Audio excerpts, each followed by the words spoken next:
음식에 담긴 재밌는 과학 이야기를 듣는 시간입니다. 푸드톡톡 스튜디오에 이혜리 기자 나와 있습니다. 안녕하세요. 안녕하세요.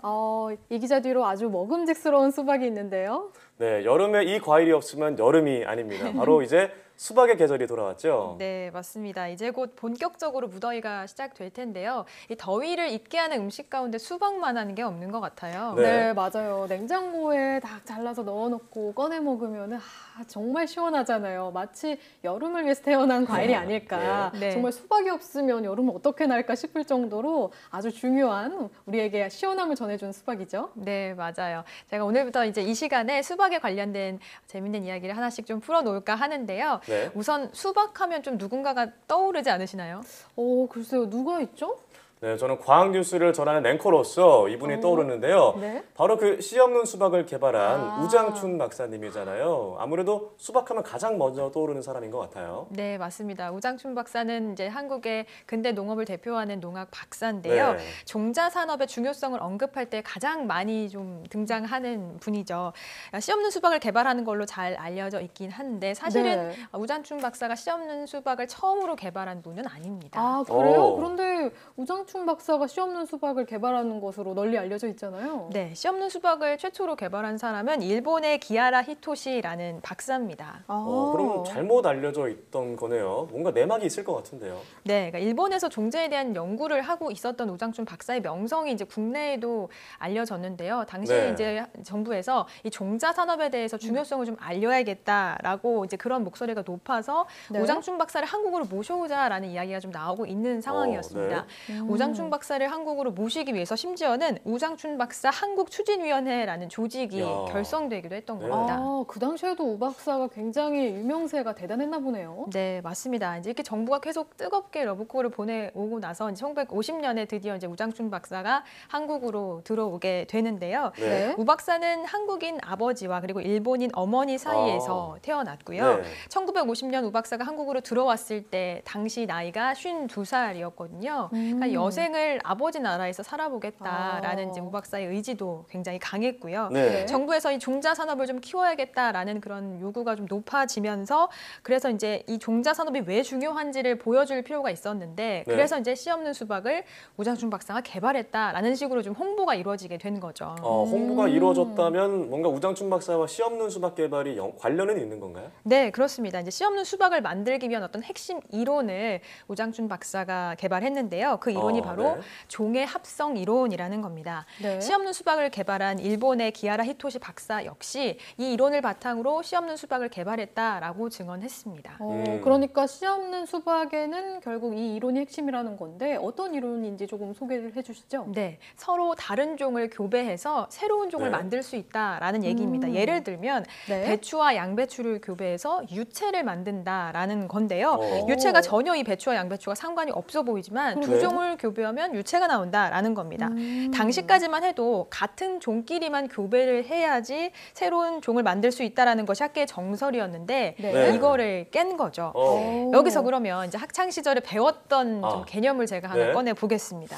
저는 이제 문과기 때문에 한 발짝 물러서겠습니다. 제가 준비를 해드리겠습니다. 네, 생물을 분류하는 개념인데요. 종속, 과목, 강문계라는 말 혹시 네. 기억하시나요? 처음 들어봤어요. 정말요? 공부를 열심히 안 했나 보네요. 네. 네. 저 기억이 납니다. 그래서 종에서 개로 올라갈수록 범위가 넓어지는 개념이잖아요. 네, 맞습니다. 그러니까 우장춘 박사의 이론을 다시 좀 건너가 보면 같은 속에 속해 있는, 그러니까 속이 조금 더 큰 범위인데 같은 속에 속해 있는 서로 다른 종을 교배를 하면 새로운 종이 만들어진다라는 내용입니다.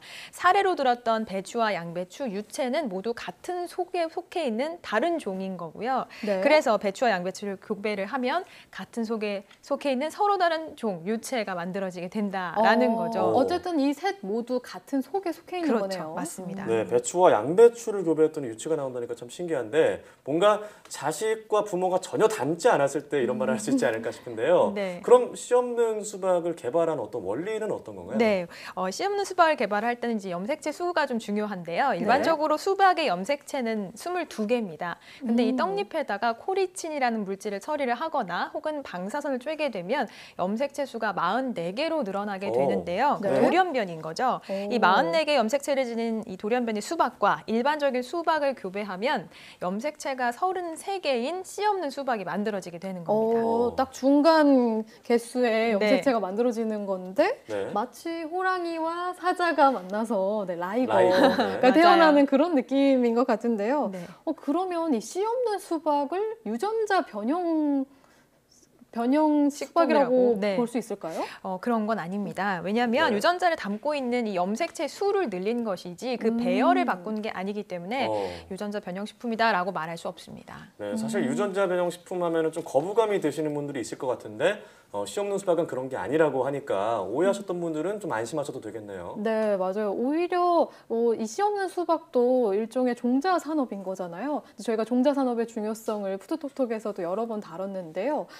이렇게 두 종의 교배를 통해서 우수한 종이 만들어지게 되면 결국 우리 농업에 좀 도움이 되는 게 아닐까 싶은데요. 맞습니다. 이제 우장춘 박사의 연구도 우리 한국의 농업을 성장시키는 또 중요한 계기가 됐는데요. 네. 이제 그가 처음에 우리나라에 들어왔을 때 이 씨감자가 바이러스에 감염이 돼서 굉장히 수확량이 떨어져 있었고 또 우량종자를 많이 확보하지 못한 상태여서 일본에 의존했던 상황이었거든요. 네. 네. 이런 상황을 본 우장춘 박사가 일단 씨 없는 씨감자의 어떤 병에 걸리지 않은 종을 개발을 하게 됐고요. 또 제주의 풍토를 잘 파악하고 난 뒤에 감귤 재배를 좀 적극적으로 장려했습니다. 그리고 또 품종을 개발하기도 하고요. 네. 나아가서 고추나 오이, 양배추, 양파 이런 우리 식탁에 정말 매일 오르는 채소에 대해서 우량 품종을 개발하게 되면서 우리의 어떤 종자의 주권, 상품 주권을 확보하는 데 크게 이제 이바지했다라고 볼 수 있습니다.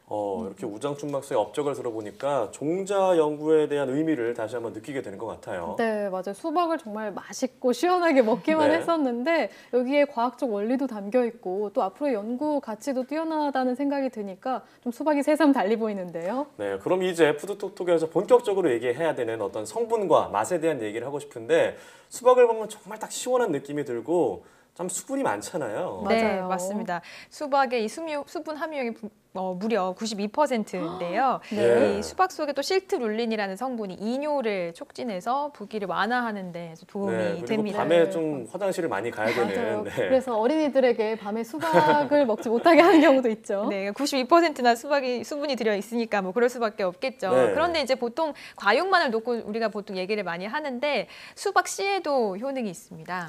그래요? 아까 씨 없는 수박 얘기할 때는 씨가 없어서 참 편하다 네. 이런 생각했는데 씨가 몸에 좋다는 얘기는 듣긴 했어요. 그런데 구체적으로 어디에 좋은지는 잘 모르겠거든요. 네, 우선 이 수박 씨에 들어있는 쿠쿠르비타신이라는 성분이 항암 효과를 가지고 있고 노화를 또 막는 데도 도움이 됩니다. 그리고 혈관 건강을 지키는 데 도움이 되는 성분도 들어있고요. 또 식이섬유가 풍부해서 변비를 막아주는 데도 효과가 있습니다. 그렇군요. 저는 그동안 이제 부모님이 좋다고 해서 먹긴 먹었는데 씹어 먹지 않고 그냥 알약처럼 삼켜 먹었거든요. 네. 씹어 먹는 게 좋은 건가요? 아니면 삼켜도 상관없는 건가요?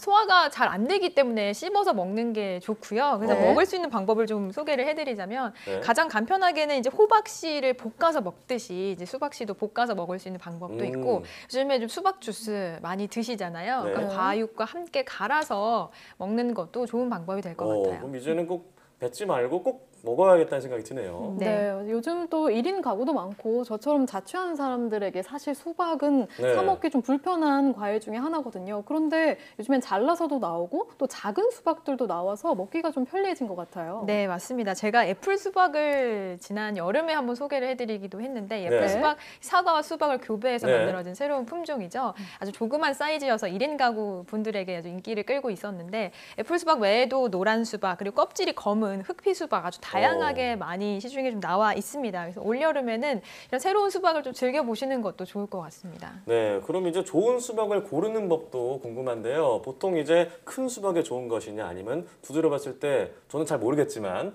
어떤 수박이 좀 좋을까요? 네, 두드려 봤을 때 좀 탁한 소리 말고 맑고 네. 좀 깨끗한 소리, 통통. 통통 소리가 나는 네. 게 좋습니다. 네. 잘 익은 수박일수록 과육과 수박 씨 사이에 공간이 좀 생겨서 이런 맑은 소리가 나게 되니까요. 두드려 보시는 거 좋은 방법이 될 것 같고요. 같고요. 네. 또 껍질에 이 줄무늬가 선명하게 있는 것, 그리고 배꼽이 작은 것일수록 싱싱하고 네. 잘 익은 수박이라고 하니까요. 참고하시면 될 것 같습니다. 네, 줄무늬가 선명하고 배꼽이 작은 거 잘 기억해둬야겠네요.